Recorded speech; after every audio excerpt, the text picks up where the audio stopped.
علیکم ناظرین، میں ہوں آپ کا ہوسٹ ڈاکٹر غازی شہزیب الدین حمزہ اور آپ دیکھ رہے ہیں پروگرام ہیلتھ ٹاک پاکستان۔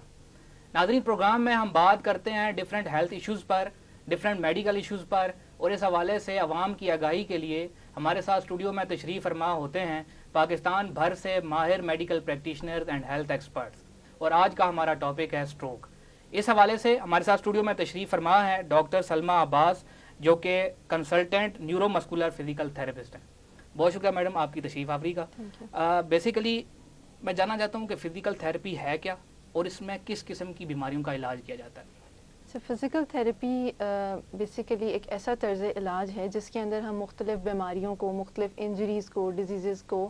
ایک فزیکل میتھڈس کے تھرو جو ہیں وہ ٹریٹ کر رہے ہوتے ہیں، جس کے اندر ہمارے پاس الیکٹرو تھراپی ہے جس میں مشینوں سے، جدید ترین مشینوں کا استعمال کر کے اس کا علاج کرتے ہیں۔ سیکنڈ، ہمارے پاس اس کے اندر کچھ مینول ٹیکنیکس ہوتی ہیں جس میں ہم ورزشوں کا استعمال کرتے ہیں اور لوگوں کی طرز زندگی کو بہتر بناتے ہیں، ان کی کوالٹی آف لائف کو امپروو کرتے ہیں۔ اس کے اندر مختلف قسم کی بیماریوں کا علاج کیا جاتا ہے جس میں کچھ آرتھوپیڈک اور مسکولوسکیلیٹل ریلیٹڈ ہیں، جس میں ہڈیوں سے ریلیٹڈ، جوڑوں سے، جس میں آرتھرائٹس ہے، نی کا جو گھٹنے کا آرتھرائٹس ہے وہ موسٹ کامن ہے۔ اس کے علاوہ فروزن شولڈر ہے، کندھے کا جیم ہو جانا۔ اس کے علاوہ جو نیورولوجیکل انجریز ہوتی ہیں جس میں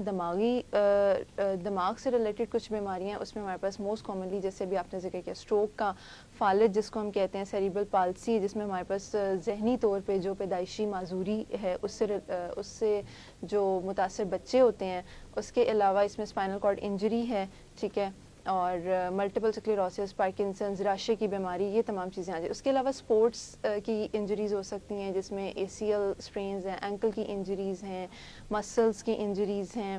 اور گائنیکالوجیکل وومن ہیلتھ ریلیٹڈ انجریز کو بھی ہم لوگ ڈیل کر رہے ہوتے ہیں۔ تو یہ تمام چیزیں جس کو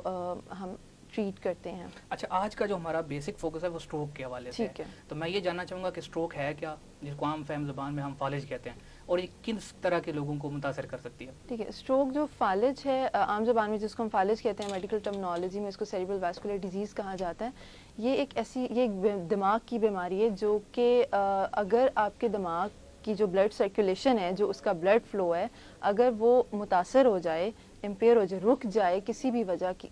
وجہ سے، تو وہ اس دماغ کے ایریا کو ڈیمیج کر دیتا ہے۔ ٹھیک ہے، فار ایگزامپل اگر ایک بندے کا لیفٹ سائڈ افیکٹ ہوا ہے برین کا، تو وہ اس کی جو رائٹ سائڈ ہے پوری باڈی اس کو افیکٹ کرے گا، اور اس میں آپ کے پاس پوری جو ایک سائڈ ہوتی ہے وہ پیرالائز ہو جاتی ہے، ٹھیک ہے، اور وہ ان کے ہاتھ پاؤں کام کرنا چھوڑ دیتے ہیں۔ اس کے اندر دو طرح کی میجر سٹروکس ہوتے ہیں، دو قسم کے سٹروکس ہو سکتے ہیں۔ ایک کے اندر یہ ہوتا ہے کہ جو یہ ویسکولر ڈیزیز ہے جس میں جو ویزلز ہوتی ہیں، جو خون کی شریانیں ہوتی ہیں، اس کے اندر اگر کوئی بلڈ کلاٹ، کوئی خون کا لوتھڑا جمع ہو جائے تو وہ اس کی وجہ سے جو بلڈ فلو ہے برین کی وہ رک جاتا ہے اور وہاں پہ ایریا ڈیمیج کرتا ہے۔ سیکنڈلی یہ ہو سکتا ہے کہ موسٹ کامنلی یہ ہائی بلڈ پریشر کی وجہ سے ہوتا ہے کہ جب بلڈ پریشر بہت زیادہ ہو جائے، 140/90 سے ابو جب یہ جاتا ہے، تو یا سٹریس کی وجہ سے وہاں پہ جو بلڈ ویزل ہوتی ہے، جو خون کی جو ویزلز ہیں، وہ اگر پھٹ جائے تو وہاں پہ بلیڈنگ کاز کرتی ہے آپ کے برین کے اراؤنڈ، اور اگین ان ایریاز کو ڈیمیج کرتی ہے، اور پھر وہاں پہ ہمارے پاس جو ہے وہ سمٹمز آتے ہیں۔ ٹھیک ہے، اب اس کے اندر آپ نے پوچھا ہے کہ کن لوگوں کو زیادہ متاثر کرتی ہے، تو اس میں ہمارے پاس بہت سارے رسک فیکٹرز ہیں، جس میں سے most commonly high blood pressure ہے۔ جن لوگوں کو ہائی بلڈ پریشر ہے، سیکنڈلی جو لوگ شوگر کے مریض ہیں، جن لوگوں کو ہارٹ کی بیماریاں ہیں، اس کے علاوہ جو لوگ اسموکنگ کرتے ہیں، حقہ، اینڈ جن لوگوں کا بلڈ کے اندر کولیسٹرول کا لیول بہت زیادہ ہوتا ہے، ٹھیک ہے، اور ٹرائیگلیسرائڈز ہیں، فار ایگزامپل اب ایک لمٹ ہے 150 کی، اس سے جب یہ زیادہ جائے گا ٹرائیگلیسرائڈ، تو یہ اسٹروک کاز کی جو رسک فیکٹرز ہیں وہ ہو سکتے ہیں۔ اس کے علاوہ اسٹریس ایک بہت میجر رسک فیکٹر ہے، ٹھیک ہے۔ اچھا، علامات کی بات کی، سمٹمز کی بات کی، تو ایک بیماری ہوئی اس سے پہلے ہمیں پتہ چل سکتا ہے کہ this person is prone to this particular disease, یا جب یہ بیماری ہوگی اسی کے بعد اس کے سمٹمز ظاہر ہو سکتے ہیں؟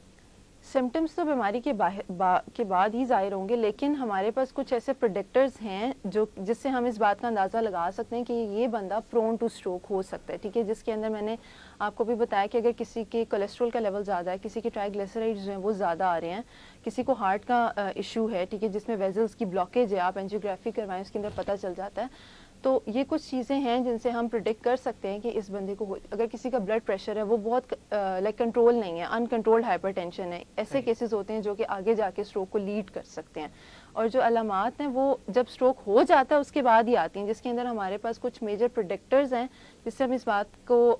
لائک اندازہ لگا سکتے ہیں کہ اس کو اسٹروک ہوا ہے ابھی بھی, جس میں ہمارے پاس ایک تو فیشیل ویکنیس آتی ہے, ٹھیک ہے,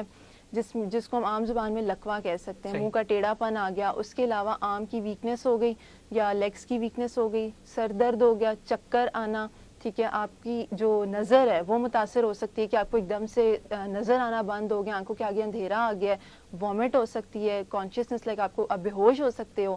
تو یہ وہ سارے علامات ہیں جن سے آپ کو اس ٹائم کے اوپر ایک ایمرجنٹ کنڈیشن لائک آ جاتی ہے کہ اس کو اب اسٹروک ہو. پھر آپ اس کو ہاسپٹل لے کے جاتے ہو, اس میں پھر آگے ان کے جو سی ٹی اسکین ہے جو ہمارا ایمرجنسی کے اندر جو پہلا امیجنگ ہوتی ہے وہ سی ٹی اسکین کی ریکمینڈ کی جاتی ہے کیونکہ وہ اس میں ہمارے پاس اتنا ٹائم نہیں لگتا. پھر سی ٹی اسکین کے بعد ہمیں پتہ چلتا ہے کہ یہ اسٹروک کس ٹائپ کا ہے, ادھر کہ یہ وہ اسٹروک ہے جو کہ جس میں آپ کی شریان پھٹ جاتی ہے, رپچر ہو جاتی ہے ویزل, یا یہ وہ ہے جو کہ بلڈ کلاٹ کی وجہ سے ہوا ہے. پھر اس کے اکارڈنگلی اس کی میڈیکل مینجمنٹ ہوتی ہے, اور میڈیکلی جب آپ پیشنٹ کو اسٹیبلائز کر دیتے ہو اس کے بعد پھر آپ اس کو فزیو تھراپی کے لیے بھیجتے ہو, اور آپ اس کو آگے پھر ریہیب کے اندر جو سارا ٹریٹمنٹ ہے وہ اس کا چلتا ہے. ٹھیک ہے madam, before going into the treatment میں چاہتا ہوں کہ ہم پریونشن کی بات کریں, پبلک ہیلتھ کی بات کریں کہ اس طرح کی ڈیزیز کو کیسے روکا جا سکتا ہے. ٹھیک ہے, اس کو روکنے کے لیے ہمیں اپنے لائف اسٹائل کو چینج کرنا ہوتا ہے, جیسے کہ اس کا ایک مین رسک فیکٹر اوبیسٹی بھی ہے. تو آپ ویٹ مینجمنٹ, ٹھیک ہے, ویٹ لاس کریں, اس کے علاوہ اسموکنگ اگر کوئی کرتا ہے تو اس کو ریڈیوس کر سکتے ہیں. آپ اپنی لائف کے اندر ایکسرسائز ایڈ کریں, ٹھیک ہے, ڈیلی کی. اس کے علاوہ آپ جو ڈائٹ ہے اس کو ماڈیفائی کیا جا سکتا ہے جس میں انسیچوریٹڈ آئل کا استعمال کم کیا جائے, ایسی خوراکیں جن سے ہمارا کولیسٹرول لیول, ہمارے ٹرائیگلیسرائڈس کا لیول باڈی میں زیادہ ہے ان کو کم کیا جائے, تو آپ اس سے بچ سکتے ہیں. فزیو تھراپی, کنزرویٹو ٹریٹمنٹ, فالج کے حوالے سے کیا ہے اس کو ذرا ایکسپلین کیجیے. فزیو تھراپی کا ایک بہت امپورٹنٹ رول ہے فالج کے مریض میں, کیونکہ جو فالج کے مریض کی ریکوری ہے وہ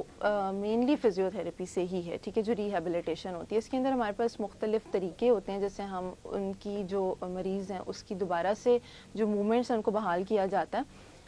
اس کے اندر ایک تو الیکٹرو تھراپی ہے, مشینیں ہیں جن سے ہم اس کا ٹریٹمنٹ کر سکتے ہیں, لیکن مینلی اس کے اندر جو کنٹریبیوشن ہے وہ ہماری مینول ٹیکنیکس کی ہے. اور ہماری کچھ اپنی نیورو ریلیٹڈ جو ہیں وہ ٹریٹمنٹ آپشنز ہوتے ہیں جس کے اندر ٹاسک اورینٹڈ ٹریننگ ہے, ٹھیک ہے, جس میں ہم ان کو کچھ ایکٹیویٹیز دے دیتے ہیں کہ آپ نے یہ ایکٹیویٹی پرفارم کرنی ہے تاکہ پیشنٹ موٹیویٹ ہو کے کرے اس چیز کو. سیکنڈلی مرر تھراپی کا استعمال کافی عرصے سے یہاں پہ ہوتا آ رہا ہے, ٹھیک ہے, ایک مرر کے تھرو جو ہے وہ ہم اس کے اندر ٹریٹمنٹ کر رہے ہوتے ہیں. اس کے علاوہ روبوٹکس بہت زیادہ ابھی عام ہو چکے ہیں, ہم روبوٹس یوز کر سکتے ہیں. اس کے علاوہ اس کے اندر کنسٹرینٹ انڈیوس موومنٹ تھراپی اور اس طرح کے بے تحاشا ہمارے پاس ٹریٹمنٹ آپشنز ہیں جو کہ نیورو کی ٹیکنیکس ہیں, ان کے تھرو ہم ان کو دوبارہ سے جو ہے وہ موومنٹس کو واپس لا سکتے ہیں. جس کے اندر ایک تو اس میں مین امپورٹنٹ جو چیز ہوتی ہے وہ ریپیٹیشنز ہیں, کہ جتنا زیادہ وہ مریض اس موومنٹ کو پرفارم کرنے کی کوشش کرے گا اتنی جلدی وہ موومنٹ اس کی واپس آئے گی. اور اس کے اندر ایون یہ بھی ہے کہ اگر فار ایگزامپل ہم اس کو کہہ رہے ہیں کہ وہ اپنا بازو اوپر لے کر جائے, ہم اس کو کہیں گے کہ آپ اس کو دیکھیں, آپ اس کو سوچیں اپنے دماغ کے اندر کہ آپ اس کو اوپر لے کے جا رہے ہیں,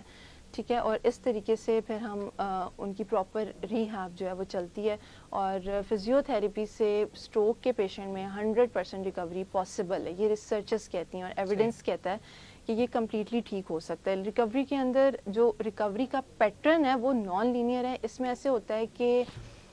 جو فرسٹ 3 months ہوتے ہیں وہ بہت زیادہ کروشل ہوتے ہیں, ٹھیک ہے, کیونکہ جو نیورو پلاسٹیسٹی ہوتی ہے برین کے اندر, اس میں ہوتا ہے کہ برین کا جو ایریا ڈیمیج ہو گیا وہ تو ہو گیا ہے, لیکن ہم ان کے اراؤنڈ نیو کولیٹرلز, نیو پاتھ ویز ڈیولپ کرتے ہیں ان سب ٹیکنیکس کے تھرو, تاکہ اس ایریا کا جو کام ہے وہ اب ساتھ میں نئے پاتھ ویز بنے اور وہ اس موومنٹ کو پرفارم کروا سکیں. اچھا, اگر رفلی بات کریں تو کتنا ٹائم فریم لگ جاتا ہے ایک پیشنٹ کو جب اس کو اسٹروک ہوا ہے اور وہ مکمل ٹھیک ہو گیا, مطلب انڈیپینڈنٹ ہو گیا؟ اس کے اندر ایسے ہوتا ہے کہ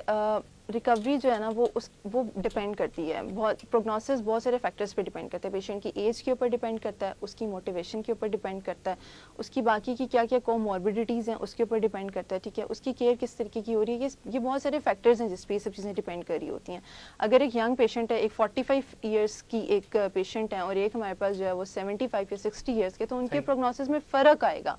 ٹھیک ہے. اور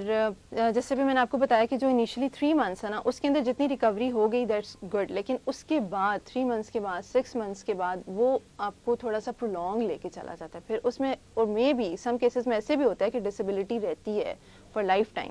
ٹھیک ہے, تو most commonly 6 months to 1 year کے اندر ریکوریبل ہے. ٹھیک ہے. اچھا ڈاکٹر صاحب کچھ سوشل میڈیا کے کوشچن ہیں, میں چاہتا ہوں آپ وہ بھی ایڈریس کر دیں. جی. ایک بندے نے پوچھا کہ فزیو تھراپی سے فالج کے علاج کے لیے کتنی رقم درکار ہوتی ہے, کیونکہ فائنینشیل بھی ایشوز ہوتے ہیں لوگوں کو, تو ان کا یہ بھی کنسرن ہے کہ پتہ چلے کہ اس میں کتنی رقم درکار ہے اس کے علاج کے لیے. ٹھیک ہے, اس میں رقم کیونکہ لانگ ٹرم ٹریٹمنٹ ہے, کیونکہ فزیو تھراپی جو ہے وہ جیسے میں نے آپ کو بتایا 3 مہینے 6 مہینے ایون کہ سال, اور کچھ لوگ تو آپ کے پاس آتے ہی سال 2 سال کے بعد ہیں تو وہ 3-4 ایئرس کا بھی جو ہے نا وہ ایک لانگ ٹرم پروسیس چلا جاتا ہے. تو رفلی اگر میں اس کے اوپر بات کروں تو لائک پر منتھ فزیو کا آپ کو 50-60,000 جو ہے وہ کوسٹ پڑ جاتی ہے. کرنا پڑے گا. ٹھیک ہو گیا. دوسرا سوال ہمارے پاس یہ ہے کہ کیا فالج کے مریض کو کسی خاص قسم کی خوراک کی ضرورت ہوتی ہے, فوڈ سے ریلیٹڈ یا نیوٹریشن سے ریلیٹڈ؟ خوراک ریلیٹڈ یہ کہ جب اس کو اسٹروک ہوا ہے نا جب پیشنٹ کو, تو اس میں اب پیشنٹ کو سویلونگ کے ایشوز بھی آتے ہیں, ٹھیک ہے, نگلنے کے ایشوز بھی آتے ہیں. تو انیشلی تو یہی ریکمینڈ کیا جاتا ہے کہ ان کو سیمی لیکوڈ یا لیکوڈ ٹائپ چیزیں دیں, جس میں دلیاں ہیں, صابن دانہ ہے, سوپ ہو گیا, مطلب لیکوڈ سیمی لیکوڈ چیزیں جو بھی ہوتی ہیں. پھر اس کے بعد آپ ان کو لائک لے کر آتے ہیں سالڈ فوڈس کے اوپر, لیکن اس میں بھی یہ ہوتا ہے کہ پھر ان کے جو انسیچوریٹڈ آئل جس کے اندر بھی ہے, ٹھیک ہے, وہ یوز نہیں کرنا. آپ آلیو آئل کے اندر ان کو کھانا بنا کے دے سکتے ہیں. اس کے علاوہ جو دیسی چیزیں جن سے آپ کا کولیسٹرول ہائی ہو سکتا ہے, جس میں دودھ, دہی,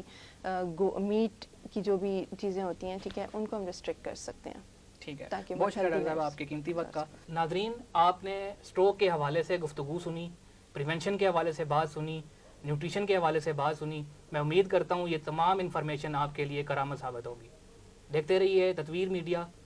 اللہ حافظ. تعلیم سے دوری کی اندرونی وجوہات سے لے کر اعلیٰ تعلیم کے حصول تک, گھر کی 4 دیواری سے لے کر دنیا کے بدلتے حالات تک,